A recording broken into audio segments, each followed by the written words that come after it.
Fire Escape Academy Inspector Training. Here we are in Little Rock, Arkansas. We're looking at this fire escape here, and a couple things that we're going to be talking about as to what is right, what is wrong. We're in an alleyway here, and this fire escape, two things we look for whenever we're inspecting a fire escape in order to write a violation. One, deterioration and or a life safety issue.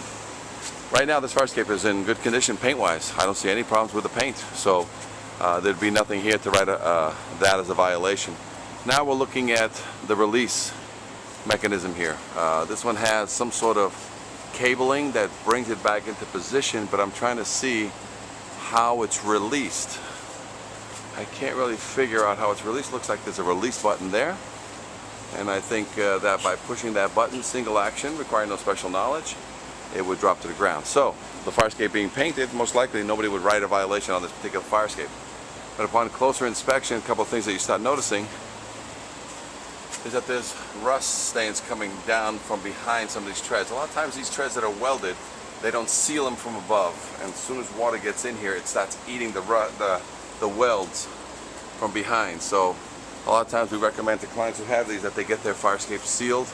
Otherwise, if you start looking up this way, you can see a lot more deterioration of rust building up behind the treads. As you go further up, I can actually see treads that are ready to break, and they've broken some of the welds, and the rust has gone to a quarter. So just on that, the treads would be enough to write a violation.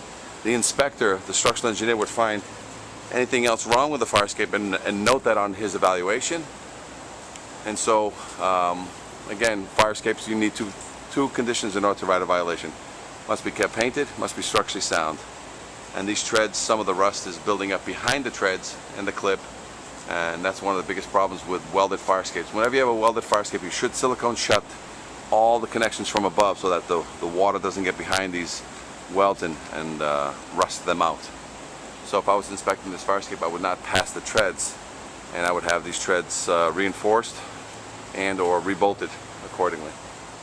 Again, any questions, feel free to call Fire Escape Engineers, 866-649-0333, or visit the web under YouTube or Google Video.